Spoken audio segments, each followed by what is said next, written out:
the park changes after dark. We can push the industry further and further. We won't stop growing and evolving Fright Nights. For Survivor Games, we took a bit of a look and see how can we make this better. We have a birthday next year, so you never know what we're thinking of already. We all come together and it's full of passion. Eventually going to have that building maybe in 2 or 3 years, so we save it for then. Double the amount of actors we've ever had before roaming through the park. There's a lot of detail that goes into it, but I don't know how much I want to say. It cuts to darkness and you just plummet down, and you can literally hear the screams go. Literally jumped back, so I thought, Yeah, it's my favourite minute. Do you guys have any little teasers, little juicy bits of gossip you can share? We have started. Hello everyone and welcome to Thorpe Park's first ever Fright Nights Behind the Fear podcast. My name is Jack Silkstone and today I'm joined by 3 Fright Nights creatives. Am I right? We have Emily Costas. Hi, I'm Emily and I'm the entertainment's manager here at Thorpe Park. So my role looks after producing our shows and entertainment offerings from internal creative, so that could be characters, storyline and costumes. I also look at our performance quality, directive and castings for the event. And then once the event is up and running, I'm also involved in the operational side too. To my left, we have Steph Ricketts. Hello, I'm Steph and I'm the creative manager for the park, so I get to look after park-wide theming, park atmosphere, and I get to deliver Fright Nights as an overall event with many, many different departments here at the park. And over the past few years, I've been the entertainment's project manager for Fright Nights specifically. And we have Mike Watson. Hello, I'm Mike. For the past 4 years, I've been the entertainment experience manager alongside Emily, and this year I'm the Fright Nights consultant. So my role is predominantly looking over and directing the Fright Nights operation, ensuring as many people as possible can see our attractions and offerings and ultimately deliver 100,000 scares. Well, thank you all very much for joining us. Today, we're going to be giving you some exclusive Fright Nights insights and inside information. We're going to be delving into this year's Fright Nights lineup, the past and future of Fright Nights, and we're going to be giving some quick fire questions from you guys, the Fright Nights fans, to our creatives. So let's kick off first of all with this year's Fright Nights event, where we have 4 mazes. We do indeed. So we have survival games, trailers, deadbeat and stitches. And joining those mazes, we have 2 scare zones. We do. We have the Crows of Morecambe Meadow, which is in its 5th year, and we also have new for this year, Purgatory Town. Amazing. And we also have 2 brand new shows for this year. We do. So we've got Creature Campus, Shock to the System, in its 7th year for the show, but in its new element. And then we've got Lucifer's Lair with multiple shows throughout the offering as well. So that is Fright Nights 2025. But first of all, I'm going to start things off with a little quickfire question for you all. Sent in from the viewers. What is your biggest fear? What scares you guys? Oh, biggest fear. I don't know how much I want to say. Mine's definitely tight spaces, like claustrophobic. Claustrophobic, Yeah, I'm really okay. claustrophobic.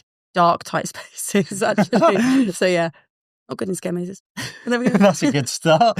I have 2. One, if you want to go on holiday, and that's flying. I absolutely hate flying. I'm fine with takeoff and landing, but being up in the air that long, I think it must be a little bit like claustrophobia. I just feel like I don't understand how I'm supposed to pace my time. And secondly, is spiders, which is not great at Halloween. Oh, not It's ideal. really not Stitches good. must be a tricky one. I do close my eyes in that bit. I just go through and go, and then look back up. So mine's not very sensible given my role. So it's jump scares is probably my biggest thing I'm afraid of. Having loving mazes, I think in a maze I'm all right, but on a film like where a scary face comes on screen, that's not good for me. So yeah, I'll say jump scares is my biggest.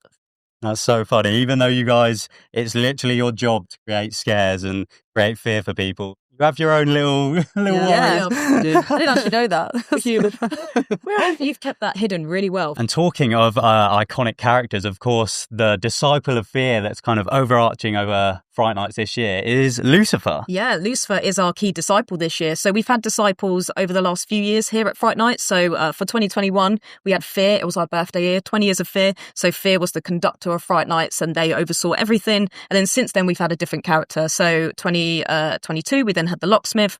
We then had the Toy Maker when Stitches was brand new.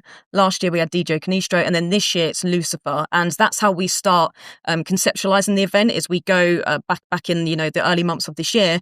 we were thinking about the overarching theme for Fright Nights, and Lucifer was that idea. And how can we bring Lucifer's lair to life even further? And how can Lucifer bring reign over Fright Nights and Thorpe Park? So we then start talking about how does that come to life through the entire event. So our commercial offerings, so merchandise, and our food offerings as well. The 7 Deadly Sins will tie into that as well. And then that helps us go away and think about all the little details in terms of our experiences, our commercial offering, park-wide atmosphere, what do you see, what do you hear? And that is really, really key for us as we build this event. One thing that we do have new this year is the opening ceremony for Fright Nights, which Lucifer conducts himself, which brings all of the attractions to life. So once we had kind of Lucifer as the disciple and the 7 Deadly Sins, that was very much the starting point for the opening ceremony. So we took that, and kind of the idea or directive behind the opening this year was to release Fright Nights for the first time into the park, because we'd never done anything kind of on that scale. So took the 7 Deadly Sins, took Lucifer,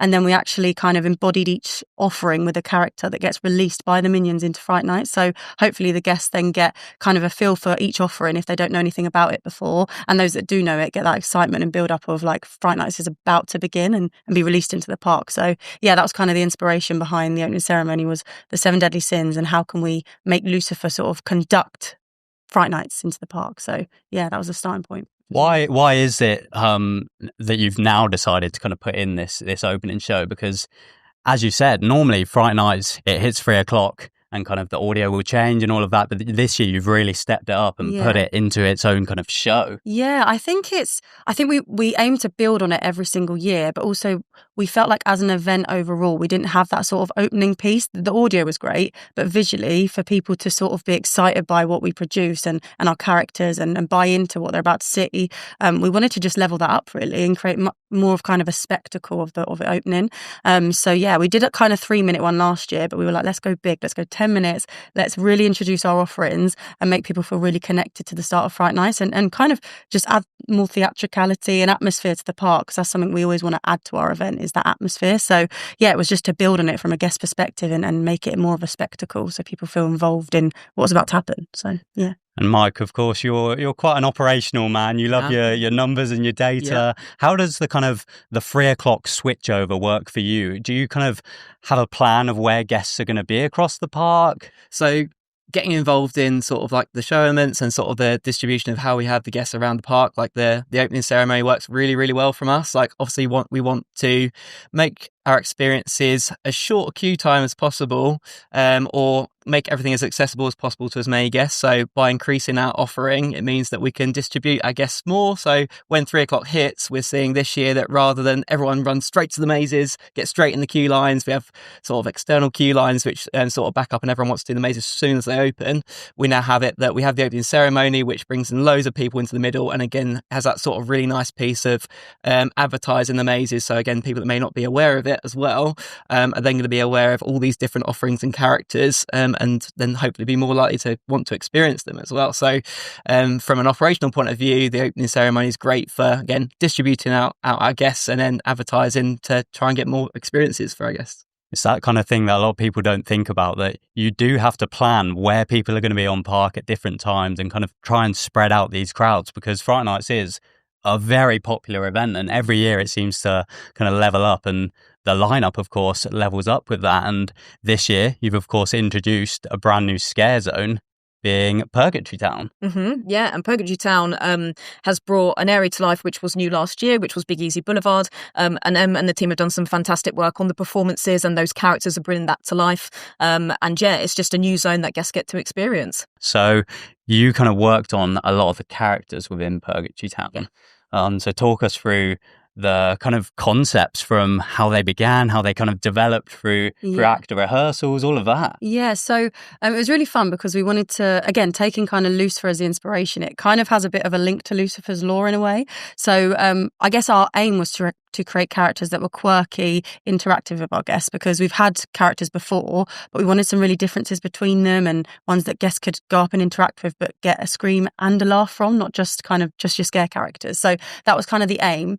And then we started kind of spitballing ideas, and then we linked it to Lucifer's, in that, what if you had a sense where characters were sort of trapped in their own sort of purgatory? We actually said it really early on, purgatory town, and they were sort of souls that hadn't crossed into Lucifer's, into hell yet, who had committed these sins. So that's where kind of the initial inspiration came from. And then from there, we had an ideation session as a management team, came up with some different characters, threw them all in the hat, and then kind of picked the ones that we felt connected best to our guest clientele, and that we could bring the most sort of comedy and scare out of as well, and stuff we hadn't done before. So yeah, the characters are stuck in Purgatory Town for their sins that they've committed, and again, link them all to different sins. So you've got your dead twin brides who killed their husband at the altar because they're accidentally marrying the same man.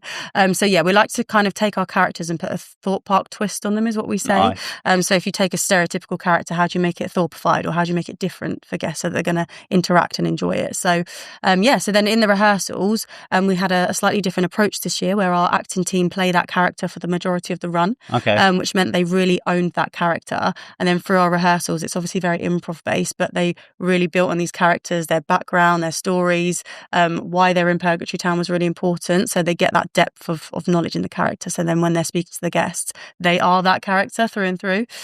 So yeah, they built that really well in rehearsals, all kind of improv based activities and stuff like that. So yeah, that's kind of the process. One thing I've always wondered about rehearsals, with something like a scare zone such as Purgatory, where it is mainly improv based, how does that work? Do you guys like pretend to be guests and go and interact with them to get them used to interacting with the public? Yeah, for sure. It's a hard one because you don't know how people are going to react. So you're sort of having to kind of make it up as you go. But no, we do a lot of like classic sort of scare acting like techniques, like hot seating. We do utilize other people as the guests. So we do practice, what a guest would say, so that kind of you're training yourself to be that character, so you can come up with different answers based on what they say and stuff like that. So yeah, it's a lot of different techniques to get them used to that. So we'll sometimes split the cast in half. They'll do their characters, the other half of the cast will be the guests, so that you can get used to sort of coming up with stuff on the spot. So yeah, definitely use each other to be guests. Nice. I've got a quick fire question that leads me nice back to Purgatory, but a quick fire question for you all. How long have you guys been involved with Fright Nights, all individually? How many years are we talking? So I've been doing Fright Nights since 2011. Wow. But I had a few years out, so this is my 12th Fright Nights. So for me, this is my 9th. So I've sort of done lots of different roles throughout the time. So I actually started as a senior host in Platform 15 in 2017 when I was a rides host, and actually Emily was performance captain of the Sleeper Express of Platform. He was of Platform 15 as well. So it's weird that we started on that sort of same journey. I did like the maze duty role, then was a performer for a couple of years, and then worked into the Entertainment Experience manager role. So yeah, done a lot of different things that have been a mix of operational, creative, performance, lots of different bits. Yeah. Emily? It's my 11th now. Wow. So yeah, it's crazy when you say it out loud. You're like, how? 11. But yeah, so I started as a scare actor in 2015. So Steph was the manager then. I was team leader. Then. Yeah. So yeah, I was scare actor in Saw Alive, and then kind of same journey, did like captain, team leader, and then just kind of once you're in it, you never leave.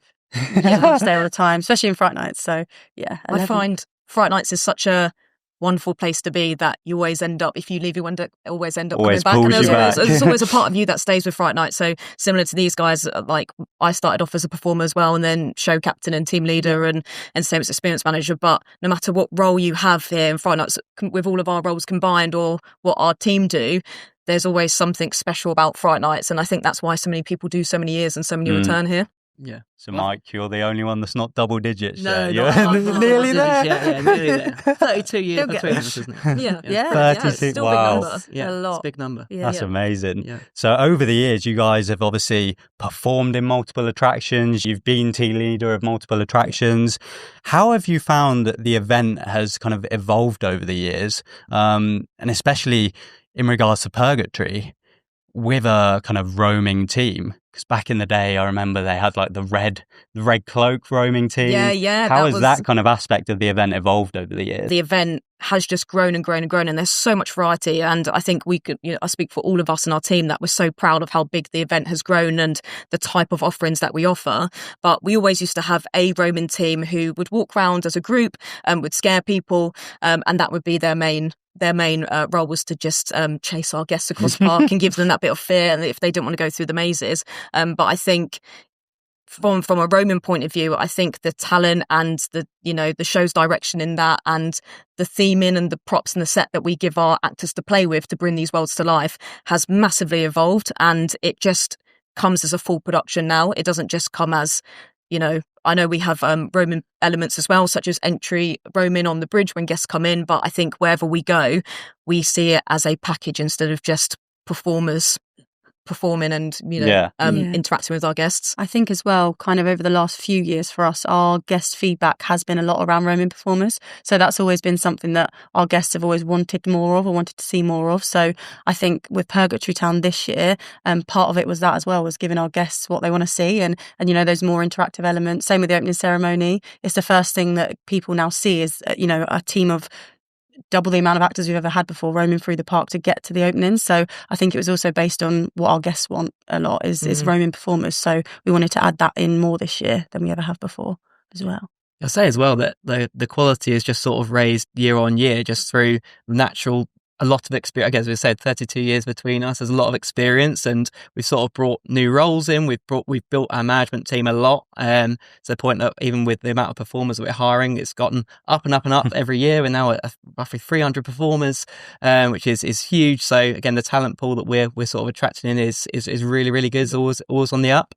I think that again, we're so passionate that, and like I've had a lot of attention to detail, that we just want everything to be better. And we're now looking at as we were saying earlier, like the really small level of details that before would have seemed really ambitious, but we just like to go up and up and up. Yeah, we're going to delve into all of those kind of details that the average guest just wouldn't even notice. But for you guys, it's that kind of makes the event. Well, another kind of addition at Fright Nights this year, and something that you've put a lot of effort into, is survival games, which has had a bit of an overhaul. Talk to me about the work that's been taking place over there. Fright Nights is a 12-month round project, and we're always looking at improving and looking at what our current offering is and how we can level it up, make it better. And I think survival games was one for us that we all agreed as a management team that going into now its 4th year, we wasn't seeing sort of the level of feedback that we want it to be achieving in its 4th year versus some of our other mazes and attractions which are actually flying. So for survival games, we took a bit of a look and see like how can we make this better? How can we improve it? And the one of the primary things is that is sort of related to value for money and guest experience is around the amount of scares you have. You want to be scared. That is the basics of it. So we looked at, again, how can we make as many scares as possible and sort of decrease the variance that we were sort of seeing with the free flow element. So this is what led us to going down the single route, which we have a lot of success in our other mazes. It means we can standardise the amount of scares that people are getting much more easily, and also give the actors a much more, giving them the tools to do the job, and sort of they know where the flow of guests are going, those sort of things. So that was sort of the first element, was looking at how do we restructure to get as many people scares as possible, make the experience consistent. And that sort of then led on to the next step, which I guess was then around storyline. And you talk through that? Yeah. So, me and my team. So I have a team of coordinators who look at kind of the detail in terms of storyline, characters as well. So we wanted to give it a kind of real overhaul in terms of the characters we'd had before. They were great for the purpose of what we needed to start with, but we felt in terms of their tone and delivery, they were quite one level in terms of, like, if you think of their threat, they're very aggressive, but they're quite human.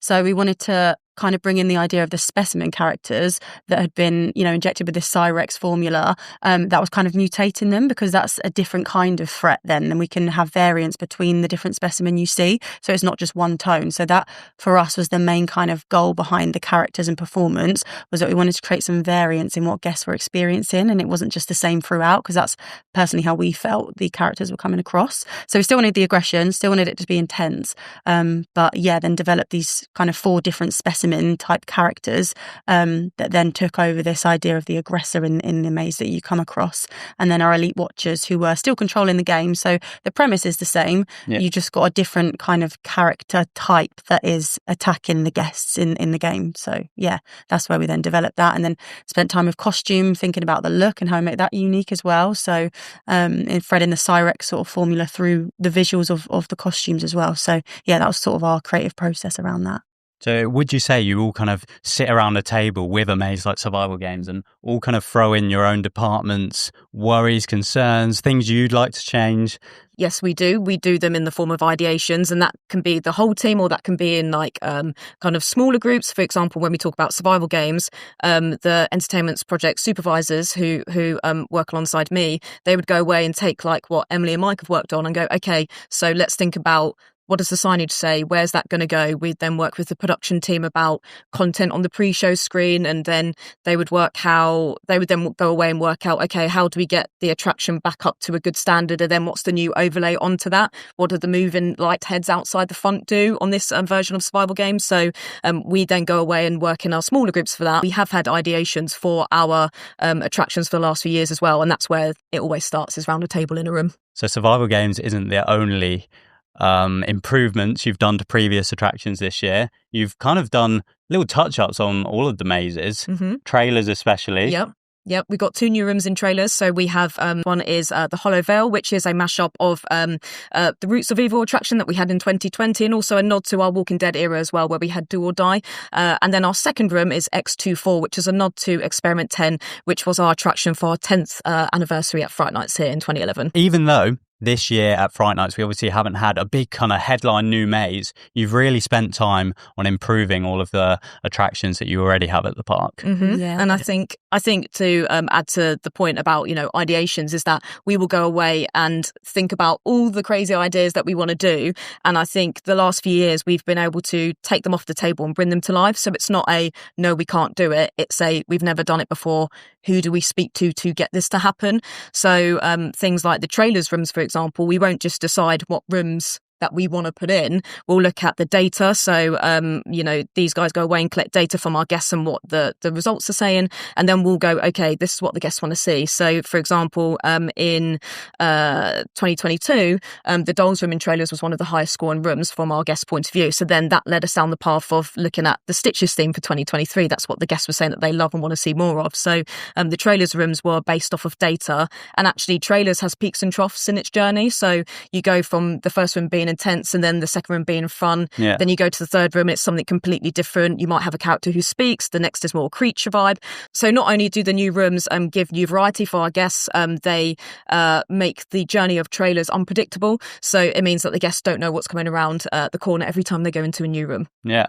And when we talk about kind of guest data that you guys will look at, what do you actually mean by that? Do you stand outside of a maze and listen to kind of their screams as they're coming out, or are there actual numbers that you dig into? Yeah, so we have a number of different ways that we collect data, but we like to collect it mostly like right on in the moment, really. Like we have our performance coordinators stand literally at the exit to the maze, or the performance captains, and get the raw sort of emotion that people have felt just moments before. So we like to get as much data as possible through Fright Night, so that again, once we get all of that data set, we can start to look into any trends.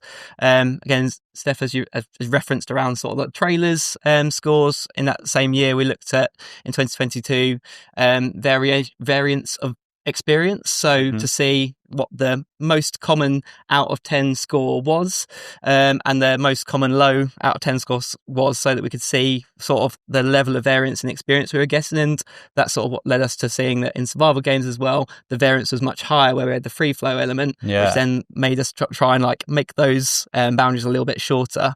We also did it in terms of the characters, again, in terms of looking at Stitches and Deadbeat. That's what sort of led us to down those paths. And we're very data led now. Ultimately, we serve the guests. We are all very creative people, very passionate about Fright Nights, and we all got our own opinions, but ultimately it's what the guests want. And then we sort of bring our expertise together, pairing with that guest data to deliver the new stuff, really. And the only sort of stuff that we don't use data for, which we want to sort of still be ambitious with, is sort of our wow moments. So when you look at Creature Campus this year, this would be not something that the guests would maybe be aware that they would want, in terms of the wow moment with the wires coming around. Obviously, we've had our bungee in Stitches, we've got the flying rig in Deadbeat. So yeah, we obviously use guest feedback for a lot of the decisions that we make in terms of Fright Nights, but being Europe's best scare event, in terms of the theme park offering, we absolutely want to deliver things that guests maybe even don't know that they want themselves, and be really ambitious. We're really passionate about that. Yeah. And when it comes to kind of guest feedback? Is it the social media pages that you're kind of looking at? Is it the iPads that you see on Park? Like, genuinely, how do they kind of get to you guys? We honestly have so many different methods. Nice. That we're searching night after night online for any reviews that come through, any YouTube videos that come through.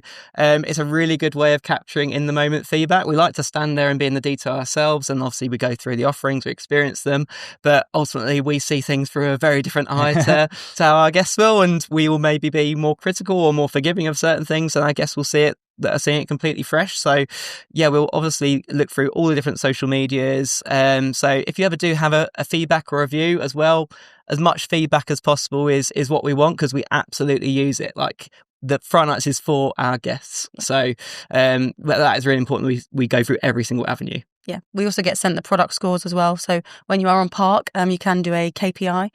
So that also gets sent to us in terms of the guest feedback as well. So there's kind of 2 different ways you can, or we can collect data from our guests. So yeah, it's nice and accessible on Park, which is good. It's nice to hear you're listening to the Fright Nights fans. Yeah, always. It helps us as well, because I think we found kind of over the last few years, it gives us a starting point as well to work with. Like, when you have creative ideas, it can sometimes feel like you're starting from anything really. So it really steers our direction a lot of the time. If you think about Creature Campus in terms of our schools or new creatures that we've had, we've taken that directly from what the guests want the next school to be in terms of our data that we've received. So yeah.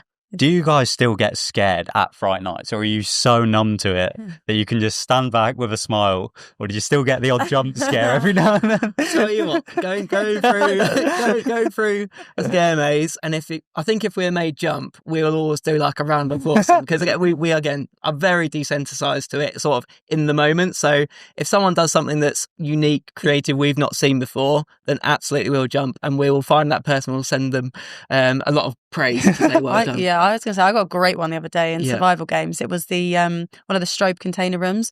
I did not see the actor at all, and I literally jumped back. So I was like, what? They did a really good job in there. So yeah, no, I personally still get jump scared. Yeah. I had one the other day when we went down Deadbeat. You know, my senses are lowered. I can't see anything. I'm trying to go through, but I know exactly that I'm supposed to walk down that corridor, and the visceral just popped out and scared me, and I just did the biggest and they were so excited they scared me. I heard them go, yes, in the corner like this. But it's really excited that they get excited about delivering those scares still. Yeah. Well, talking of being scared, I've got another quickfire question from one of our Fright Nights fans. Bit of an interesting one, this one. Would you rather be hunted down by Lucifer and his minions, or trapped in Morecambe Meadow with the crows? Ooh. Looking at me. Not a nice question. Okay. I feel a lot of us on the build side have been down Morecambe Meadow a lot this year. So Steph doesn't want to be trapped. I've already experienced that, being down there a lot. So I feel like I would take Lucifer on this instance. Yeah. I think you can have a conversation. You can reason with Lucifer. Do a deal with the devil. I think being on your own in crows where they don't speak or do anything back to you, that's not Not the one. No. But I reckon the peace and quiet would be lovely. Nice. So I think Just find a little corner. I'm going to say with trapped the in crows. crow. But the crows is, of course, another zone that you've put a lot of work into this year. The crows have been here for a good few years now. Yes, so they first came about in 2020, and they were solely a roaming group. So they had 4 different areas around the park that they would go to, and they also would stand on the hotel, the piece of land by the hotel as you come across the bridge. And so many guests would sit there and watch and go, "Are they real? Are they not?" And they would stand there on the crosses, and they would be like static for half an hour, and then they would slowly move off, and everyone would just love it. So they are incredibly popular. They're our longest running theme. So the crows are one of the longest that we've had here. So now we grow crows every single year, and it gets bigger and bigger and bigger. And sometimes it outgrows us, and we're like, wow, this is huge when we're building it. But yeah, it just for some stats, it's 1,000 straw bales, it's 5,000 maize stalks, it's 1,000 pumpkins. So yeah, crows has grown and grown, and the production team have done an amazing job at bringing that to life. And we started off with a very small path in 2021, and then it just grew from that. And then we incorporated 2 routes, and then it has just grown, and the story has been developed over the years as well. And I know yourself and the team have done a lot of work on that. Yeah. So this year, we kind of wanted to bring the crone element more into the story, because it is a really great part of the story that, so the crone essentially was put a spell on the men in the village who cast her out and then turned them into men of straw. So that's why they became the crows. So yeah, that kind of story thread is now in the audio, and then in our new kind of wow moment, which is the pyre. So you see the crone sort of kind of fighting on the pyre, and then she disappears, has this moment in smoke. So yeah, it's just a really cool element that the team have threaded into the story this year. So yeah, hopefully people enjoy that. Yeah, and you obviously then go through the barn. And then the barn, the finale barn, and then she's there again. So, really like put that stamp of the story into it this year, and the audio's different to get that thread through. So yeah, I think it's a really nice uplift actually for this year's Crows. I think the Crows is a favourite part of people's experience as well, because they have been here so long. They're so iconic. Like, everyone knows what they look like. They know that they're tied to Thorpe Park. Now, one thing I really want to touch on in terms of attractions this year is Creature Campus. I know it's your little baby, Emily. It is. I love it. And every year it seems to evolve and get bigger and better. Yeah. So talk to me about Creature Campus, Shock to the System. Yeah. So, yeah, it's crazy. Like we were saying earlier, it's its 7th year, and it started off, I always say, as Amity High, a dream and a school bus, and here we are. It was kind of the start for shows for us. So, year after year, we want to build kind of on the production element. A big thing for us this year was a feedback from last year was that not a lot of people could see it very well unless they were in the front row of that sort of Amity Plaza area. So we included a stage this year to elevate the performance, and then we brought in the Franks, which is our brand new school, who are Frankenstein monsters. So it's kind of a bit of a different story this year, where Medusa has actually created the Franks herself. So that's kind of a different take on it for us, where usually it's more of a school versus school, but we wanted to kind of battle, and the battle's still there, but we wanted to kind of change up how they were brought in, give them a kind of a fresh identity, a fresh feel. So and like I said, putting our own kind of twist on it. So when we first talked about Frankenstein and the monster, you go very like stereotypical, like we start off in that place, but we were like, how do we make it like, unique to us? And then we sort of went with the more lab kind of theme that they were created and sort of brought to life too early because of one of the naughty little snakes. So that's kind of the premise of it this year. They then battle it out. And what I really liked this year from kind of how we told the story is that Medusa actually finishes the same way the Franks started in the show. So you get that kind of full circle moment that their creator has been destroyed by the one thing that she made, so by the Franks. So yeah, I think it's got a lot of heart in the show,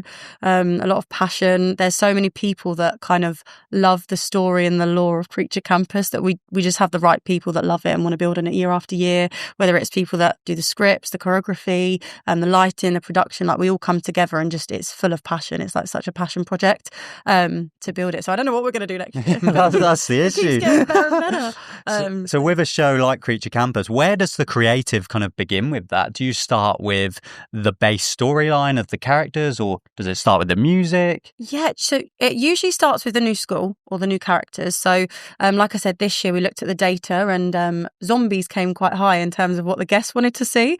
So we kind of took that as inspiration for the Franks, and we had the Franks as an idea in general last year. So we start with the school, then we start with, I'd say the story arc is built. So like I will detail 1 to 8 of kind of the different scene beats in the story. So how do we begin it? What's the middle part? Where's the battle come in? How does it build? And then what's the ending? So beginning and end is kind of key. And then from there, I'd say then when the music comes in, that's what really brings the story to life. Yeah. So we don't actually do any sort of script or voiceover work until we've sort of built I'd say the loose structure of the music first. And then we start adding in voiceovers, storytelling throughout the thread. So yeah, I think music is massive with Creature Campus. It tells the story for us. So yeah, working with Archie on the music. So yeah, it's a huge part of it. And then it develops from there. Well, I've got another quick fire question for you guys now. If you ever get a spare minute, which I know is rare for you guys at Fright Nights, what is your favourite ride to do in the dark? Oh, immediate answer. Mike's got one. Oh, I know. I think I know your one. It's got to be stealth. Stealth in the dark. Had some cool new lighting effects this year with the smoke at the end of the launch. As well.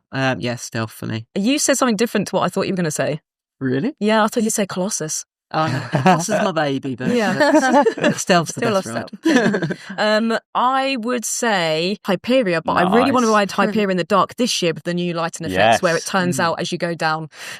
So that is on my hit list this year. Nice. I'm glad someone said Hyperia. Yeah. Go on, Emily. I think Swarm's always been one of my favourites. I just quite like that it's quite smooth, but I think it's quite cool in the dark. Like a smooth experience. The lift hill, you get to see the entire park as well. Yeah, Great view from great the view, top. exactly. So that's my Well, thank you very much. So a lot of people obviously are very interested in getting into the world of scare acting, or even the kind of creative side of designing scare mazes and building these amazing scenery pieces that you have. So do you guys have any advice for someone that firstly would be looking into getting into the kind of acting side of scare acting? Yeah, definitely. Please join us. So we hold auditions every year we keep getting earlier and earlier actually. So our audition process starts at around May time. So our applications will go up sort of before that point. So May. I would just say apply. We always say scare acting is so different and unique to anything you've probably ever done before. So just be silly and don't be afraid to try something completely different in the audition process. So yeah, I would just say go for it and apply and use that experience of the audition. Our auditions are very workshop based, so we like to kind of take people through the journey of becoming a scare actor from the start of the audition right to the end. So it is a learning experience for them as well. So if they've never done it before, don't be afraid. We always want new people in. So yeah, That's always something that seems quite intimidating, the audition, but Yeah. hearing that it's workshop based and it's a very positive atmosphere, isn't it? Yeah. And it really is for anyone as well. So like you don't have to be acting trained. Like I can say from my personal experience, I did it when I was a rides host at the time, when I first was getting involved in Fright Nights, and I was very nervous, I was very scared, but I learnt so much about acting, so I had a passion and interest around Fright Nights. So as someone that was a bit of an enthusiast for the event, I was made to feel very welcome. And Emily, I think you were both on my panel at the time, judging your first audition. and then ended up in Walking Dead Do or Die, being a butcher. So there you go. Yeah, it's for everyone, definitely. It's a really good point. Scare acting is such a huge thing now. The industry has grown and grown. So when I was first a performer here in 2011, our cast was about 100 people, maybe even like 80 to 90 people. And now, as Mike was saying earlier, there's about 300 performers. So I think there's so much variety and so much skill set that we require to run this event that actually there is, as you were saying, something for everyone. And I think when I applied to be a scare actor, I was so nervous. I was straight out of drama school that I went to an audition to be a scare actor, and you just can't be self-conscious. If you feel like you're being weird, then you're probably doing it right. You just need to go for it. Just being a performer here, you just are part of something big. So I think that can open so many different avenues. And we know so many different performers who have grown into creative roles, or, they're production technicians, or they're team leaders, or part of management, or they've gone into other departments in this park or in this industry. I think starting off as a performer, one, you get to scare people, which is really, really cool as a job to say, but also you just never know where it was going to go. My first scare contract, I never thought I'd be sat here 15 years later. So I think it just opens up so many avenues, and you just never know. Once Fright Nights comes to the end of October, sometimes the start of November, what's the process then? When does planning for the next year of Fright Nights then kick in? It kind of happens straight away, but the most important thing is to pat down the current year. Yeah. So as soon as Fright Nights finishes and our last guests go, it might be the end of the operational part of the event, but then we go straight into D-Rig, which is about another month to 6 weeks. So that takes us all the way up to Christmas, and we'll then do wash-up meetings. So we'll then collect all this data that's been picked up across the event. We'll then start thinking about next year, and then probably in January is when we sit down in a room and we go, right, let's create the brief for Fright Nights this year. What are the things we want to hit? What are the things that we want to work on? And then we start this process of going away and thinking about how can we deliver Fright Nights bigger and better than what we've just done. So we kind of mop up this year, and then we fully start into next year. But we always said years ago it should be a year-round process, and now it is. And now our job is this year my job has predominantly been Fright Nights all year round, which is, I never thought I'd get to do that. So that has been really, really cool. And it just means that we have more time to put in the finer details for the event. So yeah, it's an ongoing process. It's the circle of life. We're already thinking about next year, and we're already then thinking ahead. So for example, if we've got some really, really cool ideas, we might have a building that a concept works in better, and we know that we're potentially going to have that building maybe in 2 or 3 years, so we save it for then. Nice. So we're trying to be strategic instead of just trying to throw all our eggs in one basket. And we have a birthday next year, so yeah, you never know what we're thinking of already. Exciting times. Yeah. But so many people obviously come together to put on an event like Fright Nights. I feel like we should just give a shout out to some of the maybe unsung heroes that the average guest wouldn't even think about. Mm-hmm. But there are so many departments and people that put their everything into Fright Nights. Yeah, Fright Nights is a park-wide operation. So myself and the Entertainment Project supervisors, we work a lot with other stakeholders who maybe necessarily aren't on the ground when Fright Nights is running. So our health and safety team is a key one, making sure that everything we're thinking of putting together and putting on for our guests that they are aware of. So if we've got crazy ideas like let's bring a flying rig, they're definitely part of that conversation. And how do we do that? We then have our facilities team, our landscaping team, who help build, get us crops for crows, and help bring places like Purgatory Town to life. We have our marketing team, our commercial teams. We have so many departments across the park that myself and the supervisors just link into, and the supervisors alone, they work back of house and they're just working on keeping things going, and that stuff doesn't always get seen, but it's so detrimental to the event running. And I think it is just a park-wide effort to get Fright Nights up and running. Fright Nights is for everyone at the park, so everyone gets involved in some capacity. So from an operational point of view, we work with lots of different stakeholders, like all the operations teams across the parks. Obviously the rides teams are open late, running the rides later. We have our guest experience team working longer, like all those sort of elements that sort of tie in together to make Fright Nights happen. So it's great to see the engagement from our frontliners as well. Like even you'll see some like makeup they'll be wearing, or they'll have like the QR codes to be able to point people in the right direction where to get the maze tickets. So it's a collaborative effort as a park. Ultimately, that leads me on quite nicely to another quickfire question from you guys. I quite like this one. It is, what's a job or task within the kind of Fright Nights realm that people wouldn't even consider, people wouldn't think exists? One that I thought of the other day was someone must design the queue lines for you guys to fit the perfect amount of people. I've never thought about that in my life, but the queue lines are obviously temporary. You put them up with barriers. So there must be plans somewhere for those queue lines. Looking at them. Well, it's ended up being a bit of a collaborative approach. For sure. For the past couple of years, there's a lot of detail. It's all, we've got all the sketches out. we work out how long each queue line is going to be with a new sort of pre-show. There's lots of elements to it. Even something like the pre-shows, like how meticulously are these timed? They're meticulous. Incredibly timed. So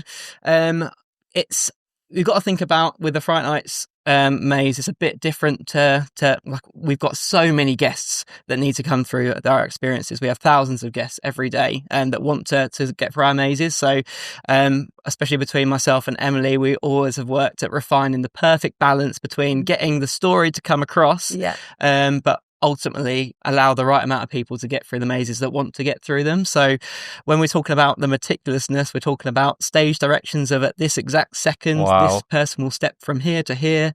We've now planned in, like if the pre-show actor needs to have a water break, it's within the pre-show. We've like been quite smart around like our techniques around it, and done some new things with Deadbeat, what we'd never done before, of bringing the pre-show out of the attraction, which allows us more sort of structure in terms of how we get guests in, more control. There's a lot of detail that goes into it, but it's very, I love that stuff. It's very fun. It usually ends up me and Mike go and stand in a pre-show together. I'll have the script, you'll have a timer. We'll be like, right, let's make this work. That's how it works. Yeah, it is collaborative, but it's quite funny. A lot of probably what I go around and look at, and the project supervisors look at, is kind of stuff that people wouldn't even think about. For example, we will have a giant snagging list, and it will keep growing and growing and growing throughout the entire year, and it's for them to make sure that everything is being ticked off, and that it gives these guys a good update of where we're at with the project, and are we working on it, are we yet to start working on it, and they will just manage that, and we will go around and check every single attraction. But it'll be things like going from the start of what I guess would see, okay, the restrictions board, and then the queue line signage, and then is all the batch and host equipment ready for them, and then we go into the experience, and then what does the signage say afterwards, and then what does the green room look like in terms of space for the performers, what M's to. We actually have a long list of like everything that we have to just make sure is there, and if it's not there, then we have to go and find it or call someone or make sure that it goes in as soon as possible. I suppose over all these years, you just add things up in your head, and every year, as I say, the event gets bigger, you guys get more experience. But one thing I've been very excited to talk to you about, Steph, is Okay. park-wide lighting. Yep. Because this year, the park looks amazing. It really looks incredible. The guys in the show services team have done an amazing job. So we've been thinking about park atmosphere and park-wide lighting and theming for a really long time. And the supervisors have gone away and researched what makes good atmosphere and what makes a park come to life at Halloween. And we look at loads of different places across the globe, and we just take the main, the main pointers that the other places are doing, and we go, okay, this is what our guests are saying. This is what other parks are doing really well. How can we merge it together with what we're delivering? And then we'll go away. And the supervisors will come up with ideas for smoke locations and what the brand colours should be for like trailers, queue line and stuff. And then the technical show services team have taken that away and they've brought it to life with their own ideas as well. And it's just really brought the park to life. And I love walking around. And if anyone is yet to see it or has seen it, there's a evening swap over, and the times will differ as we get further into the winter months. But the park changes after dark, which is a tagline that we've used for a very, very long time, but it turns on either at 6:45 or 7, depending on dusk, and it just means that the Fright Nights lighting comes to life with an audio takeover from Lucifer, and it's just things like that just really bring the event to life. Things like ride overlays as well, so Lucifer's speaking as you are being dispatched on Colossus. So yeah, the supervisor and the show services engineering team have just worked really well to bring that to life, and it just makes such a difference on the park and the atmosphere. You feel like you're at Fright Nights for sure. Even Hyperia this year, it's got like a red overlay, but as the train goes up the lift hill, it kind of lighting sequence kicks in. It has like a twinkle effect, we call it. And then as you get to the top of Hyperia, it cuts to darkness and you just plummet down. And you can literally hear the screams go. But it's so cool to watch, especially at the end when you have the last ride of Hyperia, because guests are just loving it and watching each other go on it. Surely you'd pick Hyperia over a stealth ride bike with the new lighting effects. I'm a stealth super fan. Maybe we can change that. This year we have to I haven't done it in the dark this year, so okay. It could. There you go. We should all do it. And you haven't been on a ride in the dark. I've been on a ride in the dark this year. Well, talking of atmosphere at the park, there's also some new songs that play at the end of the night, which I've seen on TikTok. People singing along. Yeah, the people are loving it. So similar as Mike was saying, like I too sit there at 2:00 in the morning scrolling and seeing. But yes, we play Bittersweet Symphony, which is at the end of Deadbeat, which came in last year, and it's meant to replicate that feeling after a night out where they played the last song by and everyone's singing, got their arms around each other, and then you get blinded by a light because suddenly the lights get turned on. It's 3:00 in the morning and everyone's like so the idea of playing Bittersweet Symphony, it's become part of an iconic song now for Fright Nights. It's kind of attached to itself to the event. So the idea of playing Bittersweet Symphony for now the park to enjoy was that you've just finished a great day out at Thorpe Park, you're with your mates, you've got, you're singing, you're laughing, you've had a good day, and you can just reflect on that. And it went down so well last weekend. It was all over social, and we saw people with their phone torches out, that once that song had finished, it kind of went to silent. So again, this is where we've listened, or I've sneakily looked at feedback, and we've then created a 35-minute playlist of kind of end of night songs. So you also have Don't Look Back in Anger by Oasis on that. And again, people have been singing to that. And then we go into darker songs. So some of the ones we've used from Creature Campus are in there.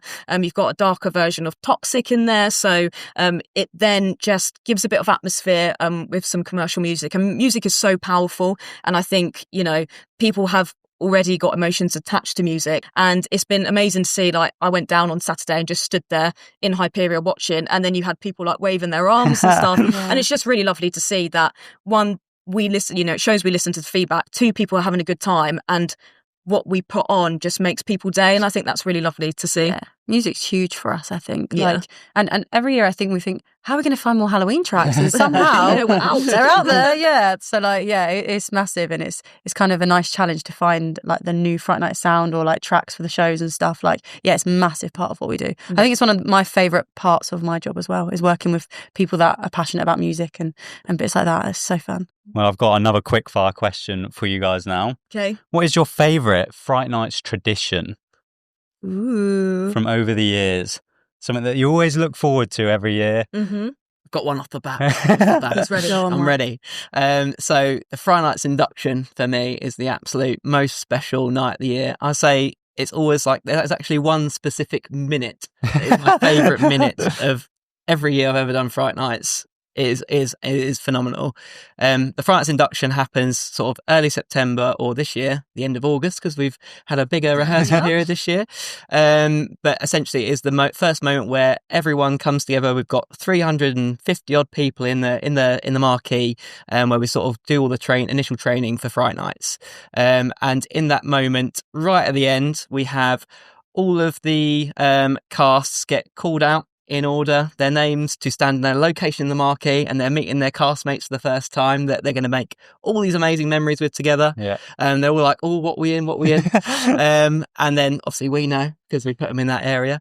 Then we get the performance captains out on stage. They have their clipboards hidden to their chests, with their offering on. Then we have a minute of essentially them just running around the room and sort of teasing the different casts, being like, oh, I could be a captain, I could not be a captain. And then there is essentially a 10-second countdown. And that 10-second countdown is all the build-up of all the emotion, of all the preparation we've done to that point. And say it's like 4 months of auditions we've gone through at that point, a lot of offering, a lot of phone calls, all those sort of things, all comes down to this 1 minute, all the casting.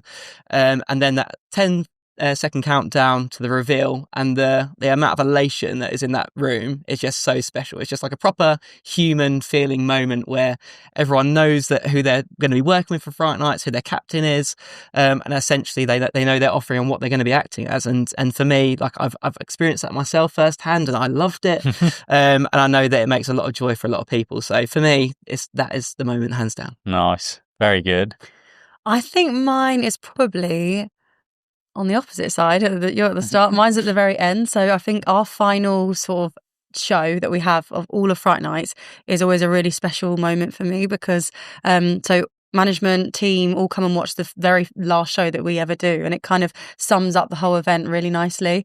And I think for us it's that moment of like, we've done it, like we've done the whole run, we've got to this point, and it's just a really nice kind of like celebratory feeling together. And I think because we're all together in that moment as well, and we're all watching it as a team, like it's just really special. Like celebration. It's a big celebration, yeah. And you know, everyone that's worked on it comes and watches it, because it's kind of like just that final moment, and then you sort of breathe, but you're also like, oh, we're gonna miss it as well. It's a really like mixed feelings kind of moment. So yeah, I think that's one of my favourite ones, because we all come together and it's so nice. Like you can't really beat that feeling, I think, of like, we've done it and we're celebrating all together. So yeah, and I think for us as well, we love the kind of energy and atmosphere that show brings as well. It's just, it feels really magical. So that's my favourite. Nice. Mine's Steph? Even further along from that. But there's so many moments. But I think, you know, where we're so in the detail, sometimes when opening day comes, it doesn't really feel like opening day, because we would have had our dress run and then, you know, a launch event, and then we would have opened. So sometimes you just roll into that. So for me, over the last 10, 11 years, we've kind of gone around and collated footage and just filmed the process from the start. Sometimes I've filmed me talking to flip chart paper to kind of reflect on and be like, oh, that was back in April and now this is here. I think I did that for Deadbeat when it was just like stickers and the guest flow that we'd been in the room for 3 hours talking about. And I was like, all of this will make sense in a few months' time.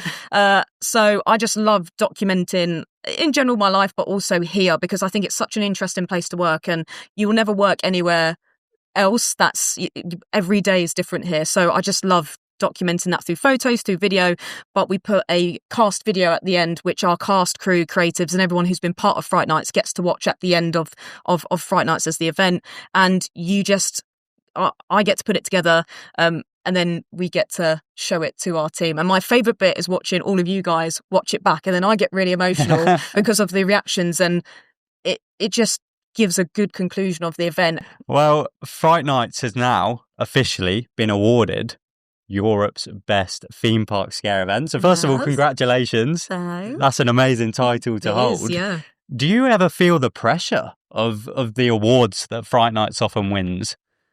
I think, I don't know, it's a really good question. I don't know whether it's pressure or maybe it's pressure within ourselves to better ourselves. Yeah. Maybe it's a slightly different that way. I always think it helps us like not stay stagnant in a way. So like I think for us, kind of what we were speaking about earlier, but we all, even if we've got a year where the lineup hasn't necessarily got anything that's new in terms of a maze offering, we still want to push ourselves in terms of uplifts and what can we make better about the maze or a roaming zone or a show. So I think it's kind of a good pressure in a way. It kind of keeps us where we need to be, but also gives us a demand to make sure that we are getting... Keeps you on your toes. Keeps us on our toes, Like it's a big title to hold, and I think I'm really grateful for it. But I think if anything, it gives us like a good pressure to keep forwards with it, and how can we still remain, as reputable as that, and push our own standards. So I think, kind of, it's good pressure. I think it's very motivating as well. Yeah. So I think it puts us in a position where we're actually in a position where we can affect the scare industry beyond Fright Nights as well, and also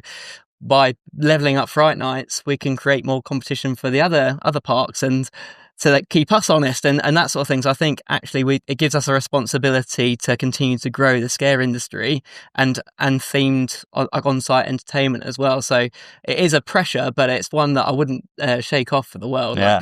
To be in that position, we're feel very lucky to be in that position where we can push the industry further and further. And we're very proud to be a part of that. Yeah. I think as well, we're not afraid to take risks. Like last year, there was a few themes on the table for what ended up to be Deadbeat, and I just knew that Deadbeat was going to be something different. Yes, it was a risk. It might be a very different concept to what we'd done before. The year before, we'd had a very traditional type of scare, which was creepy dolls with stitches and toys coming to life. So this one was the complete opposite. But I think if you believe in an idea enough, and then you just run with it, then the risk is worth paying off. And now people might not necessarily come out saying that Deadbeat is the scariest, but they have so much fun in Deadbeat and they just enjoy it and are entertained. And people also come in here to be entertained as well as be scared. So I think sometimes, as you were saying, Mike, we put the pressure on ourselves to make ourselves even better and then outdo ourselves the next year. And I think we will always go and see other stuff to keep our ideas and our brain fresh, to be inspired by what other people are doing. To be a front runner in doing that is amazing. You've got the people that care in the right positions, and again, we're all very, very passionate about delivering Fright Nights bigger and better. So whatever it will be better than next year and better than next year. We'll always level it up. So we just have to see what happens. For sure. And I think going back to what Steph said about taking risks, I think it'd be really interesting to sort of flip it on its head in terms of, we do mazes, we do scare zones, we do shows, but is there anything else out there, immersive experience wise, that we haven't tapped into yet? So I think there'll definitely be probably those conversations about what more can we deliver that's scare based, but in a different kind of format as well. So could look like anything, but I just think the main sentiment is that we won't stop kind of growing and evolving Fright Nights, no matter what the format of it is. Amazing. So I've got one last quickfire question from our Fright Nights fans. And this one is, what is your favourite previous Fright Nights attraction? So this can be one that you've worked in, one that you did creative on, or one that you even experienced as a guest. It's hard. So there's a lot to choose from. Yeah. A lot to choose from. But for me, one that sticks out in my memory straight away, my favourite from a guest point of view, from performing in it, just everything about it, is the Creek Freak Massacre. So nice. For me, the Buckwheats are a very special character. Obviously, it operated for 3 years, so it was a flash in the pan for Fright Nights, but it's one that I think will stay long in the memory. Just the smells, the vibe, the music, just how grotesque those characters were, and obviously the abundance of chainsaws and fumes. It's brilliant, the best for me. One of the most iconic Fright Nights mazes ever, I'd say. Yes, for sure. Go down in history. And that makes me wonder if that's why you prefer Stealth over Hyperia, because they obviously knocked down the sawmill. Very sad about the sawmill going down. Here's Mr. Creek. Yeah. How about you, Emily? I'm going to go with one that is a bit more like an emotional sentiment for me, which would have to be Amity High. Nice, Yeah. of course. Of course. No, I think because it was kind of the first ever show experience we ever did, and I was part of that very initial kind of creative and even like the choreo back then, which was very different to what it is now. But I think seeing it kind of grow over the kind of 7 years we've had that show will always kind of hold a special place for me in my little Fright Nights heart. So, and I think the way the guests have kind of connected to a story and characters before, and kind of the fan base we've got from that has been really special to kind of see develop. So I think the passion that goes into it from all of the creators that work on it now, I think is just, a really special one for me. And it just brings me a lot of joy seeing it all come together. So yeah, I think Amity will be mine. And I've got my Amity High jacket, which I still wear to this day. So Nice. And Steph? Over to me. This is a really hard question to answer because I've kind of got attachments to all of them. Which one do I cull, essentially? There's two that come to mind, but I'm going to say Cabin in the Woods. Nice. Because I was the show captain for Cabin in the Woods in the opening year in 2013, which meant that I got to rehearse and look after the performers. And it was one of the first jobs here that I had a lot of creative say in terms of the guest experience. What do the characters do and what do the scares look like? I'd been show captain of Soar Live the previous year. However, Soar Live was pretty established in terms of the scenes and the shows, but Cabin was a brand new attraction, got to be part of that Lionsgate launch. And we just had so much fun being these characters. We had Q Line Entertainment that year. That had been a new thing. So we got to go and, interact with guests. And that was when YouTube was really, really growing. I'm showing my age now. But that's when we could see us online. We'd go home and be like, when that person's vlogs that they've put up, and that would be really exciting. And I think that just, kick-started a brand new era for Fright Nights, and I just got to have so much fun. And, the cast that year were amazing to work with, and we just had the best time. So yeah, Cabin has a special place for me. Nice. I think I'm with you there. Good. My favourite Fright Nights maze Cabin. ever. So next year, 2026, is a huge year big for the one. park, and especially Fright Nights. It's the anniversary year, Mm-hmm. 25 years. So, do you guys have any little teasers, little juicy bits of gossip you can share? We have started working on it, but... Stop there, mortals. I think you've said enough. Okay. Oh, well, I guess that's it then. We won't be hearing about the anniversary year of Fright Nights, but thank you all very much for watching the first ever Fright Nights Behind the Fear podcast. That's it. Cut the cameras.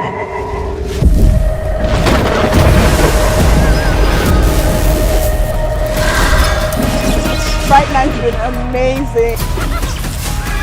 Fright Nights just sums up Halloween. The shows were amazing. Atmosphere's absolutely constant and really, really good and really immersive. Beautifully scary at the same time. Terrifying, and it's just a lot of fun. Great atmosphere, just brilliant overall. Out of 10. The best scare attraction in the UK. It's brilliant. The mazes this year are absolutely terrifying. The rides are a lot better in the dark. Mazes, everything 10 out of 10. Fright Nights is an absolutely amazing experience. It's definitely the place to be. Best night of my life. It's terrifying. Easily the best. Just incredible. Fright Nights at Thorpe Park, the home of fear.